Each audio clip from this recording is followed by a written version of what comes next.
Okay, good afternoon everyone.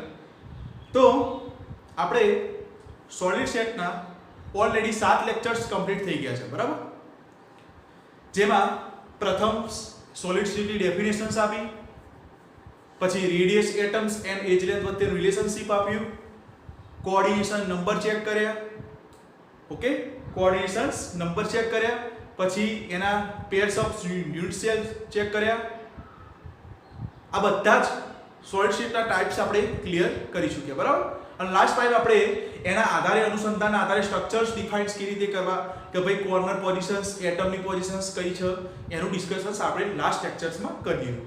Okay, તો આજના લેક્ચરમાં એક લાસ્ટ ટોપિક બાકી છે, એ ડિસ્કસ કરવાનો છે, જે છે સેલ પેરામીટર. ઓકે, તો સેલ પેરામીટર વસ્તુ શું છે એ ડિસ્કસ કરીએ. તો સેલ પેરામીટર એવી વસ્તુ છે કે જેમનામાં ફર્સ્ટ ઓફ ઓલ તો આ સ્ટ્રક્ચર્સના આધારે આ બધા યુનિટ સેલનું બંધારણ નક્કી કરવાનું, બરાબર? હવે સ્ટ્રક્ચર્સના આધારે સમજીએ તો ડાયાગ્રામ સૌપ્રથમ આ શું છે, એ પ્રકારનું યુનિટ સેલ છે, જે આગળ અગાઉના અનેક લેક્ચર્સમાં આપણે ડિસ્કસ કરી દીધું છે કે આ એક પ્રકારનું યુનિટ સેલ છે, બરાબર? હવે આ યુનિટ સેલની અંદર માની લો કે પોઝિશન્સ જોઈએ, તો સૌપ્રથમ અહીંયાથી 3 પોઝિશન્સ આપણે ડિસ્કસ કરીએ. તો આ પોઈન્ટ્સ થી આ બાજુની ડાયરેક્શન્સ x ડાયરેક્શન્સ, એટલે અહીંયા એને x એક્સિસ કરી, બરાબર? હવે આ x એક્સિસ, તો અહીંયા આ બાજુની લાઇન્સને એને y z એક્સિસ કીધું, અહીંયાથી અહીંયા લાઇનને એને z એક્સિસ કીધું, બરાબર? અને અહીંયાથી આ ઉપરના પોઈન્ટ્સને y એક્સિસ. એટલે આ યુનિટ સેલની અંદર ટોટલ 3 એક્સિસ નું ડિસ્કશન્સ કર્યું, જેમાં પ્રથમ x એક્સિસ, y એક્સિસ ઊભી, અને નીચે આગળના ભાગમાં z એક્સિસ. હવે આ 3 એક્સિસની લેન્થ અહીંયા આપી દીધી છે. લેન્થ એટલે એની લંબાઈ કેટલી છે જો, તો x એક્સિસની આ પોઈન્ટ્સ થી આ પોઈન્ટ્સ વચ્ચેની લેન્થ b માની લેવાનું. b થઈ ગઈ. ઓકે, z એક્સિસ ની અહીંયા પોઈન્ટ્સ થી મેઈન પોઈન્ટ્સ થી અહીંયા પોઈન્ટ્સ ની એજ લેન્થ કેટલી થઈ ગઈ, a માની લીધી. ઓકે, y એક્સિસ ની આ પોઈન્ટ્સ થી આ પોઈન્ટ્સ વચ્ચેની લેન્થ કેટલી કીધી, c. ઓકે, શું કર્યું? પ્રથમ 3 એક્સિસો યુનિટ સેલ ની અંદર દર્શાવી દીધી. કઈ x axis, second y axis અને z એક્સિસ. ઓકે, 3 એક્સિસ ના આધારે એની લેન્થ ડિસ્કસ કરી દીધી. લેન્થ નંબર 1 b, અહીંયાથી આ પોઈન્ટ્સ થી આથી આ પોઈન્ટ્સ a અને આ પોઈન્ટ્સ થી આ પોઈન્ટ c, બરાબર? 3 લેન્થ નક્કી કરી દીધી, બરાબર? હવે અહીંયા ખાસ બાબત એક યાદ રાખવાની કે માની લો x અને y વચ્ચેની સામેની બાજુ કઈ થાય, x અને y. તો x અને y વચ્ચેની આ બાજુની બાજુ થાય, તો અહીંયા એના આ ખૂણાને આલ્ફા કહી દેવાનો. જે x અને y ની સામેનો બાજુ ખૂણો છે એને આલ્ફા તરીકે દર્શાવી દેવાનો. ઓકે, તે જ પ્રમાણે y, x અને z, આ x અને આ z, આ બે બંને વચ્ચેનો સામેનો ખૂણો કયો થાય, આ રે. તો અહીંયા એને b માની લેવાનો. તે જ પ્રમાણે લાસ્ટ આ y અને આ z, આ y અને z વચ્ચેનો સામેનો ખૂણો કયો થાય, આ. તો એનો ગેમા. એટલે અહીંયા 3 ખૂણા પણ ડિસ્કસ થઈ ગયા. x એક્સિસ, x અને y ની વચ્ચે સામેની બાજુનો આલ્ફા ખૂણો, y અને z વચ્ચેની સામેની બાજુનો ગેમા ખૂણો, એનો લાસ્ટ x એક્સિસ અને z એક્સિસ વચ્ચેનો સામેની બાજુનો ખૂણો બીટા ખૂણો, બરાબર? આ 3 બોન્ડ એંગલ પણ નક્કી થઈ ગઈ. અને આ ત્રણેય બોન્ડ એંગલ સમાન જોવા મળે.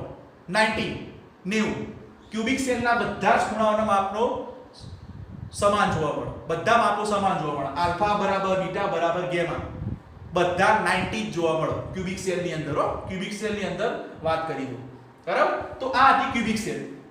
હવે અહીંયા શું કર્યું, યુનિટ સેલ લીધા અલગ અલગ. યુનિટ સેલ નંબર 1 ક્યુબિક, અલગ અલગ યુનિટ સેલ લીધા. જો પ્રથમ શું કીધું, ક્યુબિક્સ, ટેટ્રાહેડ્રલ, ઓર્થોરોમ્બિક્સ અને મોનોક્લિનિક. બરાબર. આ ચાર પ્રકારના એને યુનિટ શેર લઈ લીધા અને એના આધારે આમાં કઈ રીતનું એનું મેન્યુફેક્ચર હોય એ અહીંયા સેલ પેરામીટર દર્શાવી દીધા કે ભાઈ ધારો કે ક્યુબિક્સ હોય. સૌપ્રથમ આપણે એ વાત કરી લઈએ ક્યુબિક્સ એટલે ક્યુબિક્સ એટલે મીન્સ એક પ્રકારનો યુનિટ સેલ સિમ્પલ બરાબર. તો આ ક્યુબિકની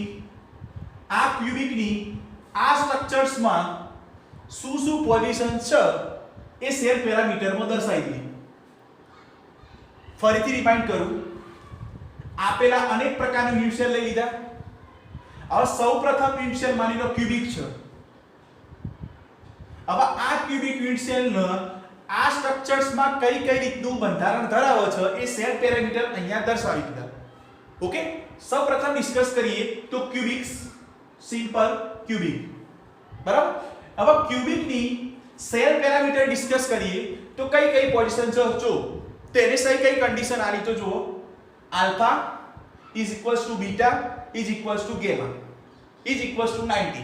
એટલે એને એમ કીધું ક્યુબિક્સ ની અંદર એને એમ કીધું કે અહીંયા આલ્ફા બીટા એન્ડ ગેમા બધા જ 90 એંગલ જોવા મળે છે. ઓકે, A B C એટલે શું કીધું જે A ની લેન્થ છે એ જ B ની લેન્થ થશે અને એ જ C ની લેન્થ થશે. એટલે અહીંયા એને બીજું કીધું A B C. સેકન્ડ નંબરનું ટેટ્રાહેડ્રલ. હવે ટેટ્રાહેડ્રલ આમાં કઈ રીતનું સ્ટ્રક્ચર ધરાવે તો એમાં એને એમ જ કીધું જો સૌપ્રથમ ટ્રિક્સ સમજી લો. તો ટ્રિક્સ એવી હતી કે ચલો આલ્ફા બીટા ગેમા આમાં બધા 90 છે. ઓકે, આમાં પણ બધા 90 જ છે પણ ખાલી C નહીં હોય સમાન, બાકી બધું સમાન છે. જો એક પોઈન્ટ્સ કાપતા રહો. ક્યુબિક્સ ની અંદર C બધા ત્રણેય સમાન, તો આમાં એક કાપી દેવાનો એટલે મીન્સ કે C સમાન નહીં હોય. પછી ઓર્થોરોમ્બિકમાં બે નહીં સમાન હોય. જો બે સમાન નહીં હોય, અહીંયા એક સમાન નહીં હોય, અહીંયા બે સમાન હોય. આ તો ખાલી ટ્રિક છે બરાબર. બાકી યા તો લીગલી જ રાખવાનું. ચલો સેકન્ડ નંબર ટેટ્રાહેડ્રલ. તો ટેટ્રાહેડ્રલની પોઝિશન્સ આમાં કઈ રીતની છે તો આલ્ફા બીટા ગામા 90. એટલે શું કીધું એને કે ભાઈ આલ્ફા બીટા ગામાની પોઝિશન્સ 90 એંગલ હશે. ઓકે, ઓબ્વિયસ વસ્તુ. A B but not C. એટલે એને શું કીધું કે ભાઈ A ની લેન્થ એન્ડ B ની લેન્થ સમાન હશે. માની લો કે A ની લેન્થ 2 છે તો આની લેન્થ પણ 2 જ હશે. પણ C ની લેન્થ 2 નહીં હોય એટલે મીન્સ C ની લેન્થ ખાલી અહીંયા ચેન્જ થશે. તો ટેટ્રાહેડ્રલની કન્ડિશન યાદ રાખવાની. ઓકે, ચલો થર્ડ નંબરનું ઓર્થોરોમ્બિક. તો ઓર્થોરોમ્બિક્સ નું શું કીધું આલ્ફા બીટા ગેમા 90. ઓબ્વિયસ વસ્તુ કે ભાઈ અહીંયા આલ્ફા બીટા એન્ડ ગેમા 90 એટલે ત્રણ એંગલ્સ 90 ના હશે.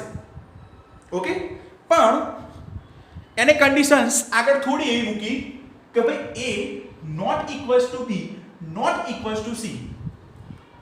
A not equals to B not equals to C. એટલે એને એમ કીધું કે A ની લેન્થ માની લો કે A હોય 1 હોય તો B ની લેન્થ 1 નહીં હોય 2 હશે. C ની લેન્થ માની લો કે 3 હશે. એટલે મીન્સ એને એટલું ટૂંકમાં કીધું કે A બરાબર B બરાબર C ત્રણેય સમાન જોવા મળતા નથી. એનું સ્ટ્રક્ચર હોય તો એ ઓર્થોરોમ્બિક્સ બંધારણ ધરાવે. એને ટૂંકમાં એવું કીધું. શું કીધું એકવાર ફરીથી રિમાઇન્ડ કરી દો કે ભાઈ A not equals to B not equals to C. આ બધી સેલ પેરામીટરની બેટા કન્ડિશન છે કે આ કન્ડિશન ઉપર આ સ્ટ્રક્ચર્સ બનાવી શકાય. એવું સ્ટ્રક્ચર્સ બનાવો જો માની લો કે ક્યુબિક્સ નું સ્ટ્રક્ચર્સ મારે બનાવવું. મને એક્ઝામમાં એમ કે કોઈ એક્ઝામિનર કે ભાઈ મને ક્યુબિક્સ નું સ્ટ્રક્ચર્સ બની આવો તો મારે ક્યુબિક્સ નું સ્ટ્રક્ચર કેવી રીતે બનાવવું તો મને કન્ડિશન ખબર હોવી જોઈએ કે સેલ પેરામીટરની કન્ડિશન્સ કઈ છે. તો ભાઈ ઓબ્વિયસ વસ્તુ ક્યુબિક્સ ની અંદર alpha beta gamma 90 and A B C. Okay, આ બધી કન્ડિશનને ફોલો કરીને આખું ક્યુબિક્સ નું સ્ટ્રક્ચર બનાવી શકો. તો આ બાબત યાદ રાખવાની. ઓકે, તો અને લાસ્ટ ચેક કરી દઈએ મોનોક્લિનિક.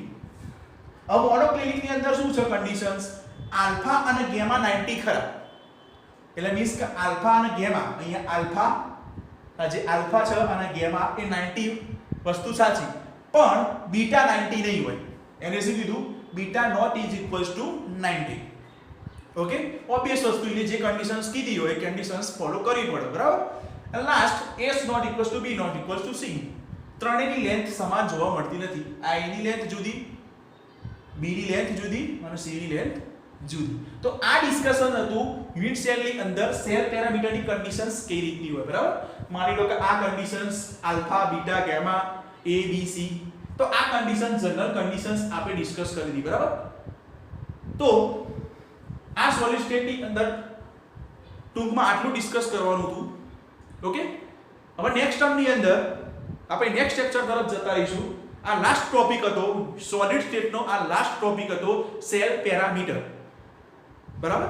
કઈ આ રીતે હવે એક્ઝામ્પલમાં કેવી રીતે પૂછાય એ તમને કહી દઉં કે ભાઈ એક્ઝામમાં આ રીતે પૂછાય કે ભાઈ ટેટ્રાહેડ્રલ છે, તો ટેટ્રાહેડ્રલના સેલ પેરામીટરની કન્ડિશન્સ તમને 4 MCQs માં આપી દે કે ભાઈ alpha is equals to beta is equals to 90, alpha is equals two, અહીંયા એક ક્વેશ્ચન્સ તમને અટેન્ડ કરાવી દઉં.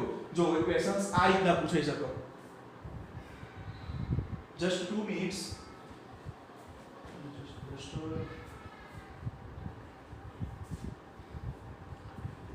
ઓકે, ચલો હું તમને કન્ડિશન્સ ચેક કરાવી દઉં. તો કન્ડિશન્સ આ રીતના ફોલો થાય.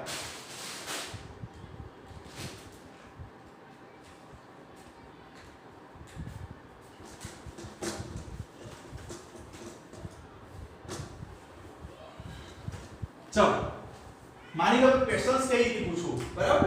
અહીંયા એક્ઝામમાં ક્વેશ્ચન્સ કઈ રીતે પૂછાય તો જો ક્વેશ્ચન્સ આ રીતે પૂછાય.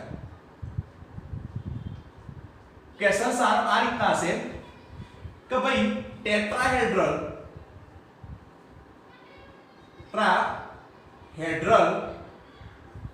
બંધારણમાં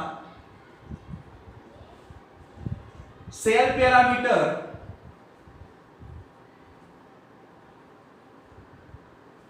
ની પોઝિશન્સ જણાવો.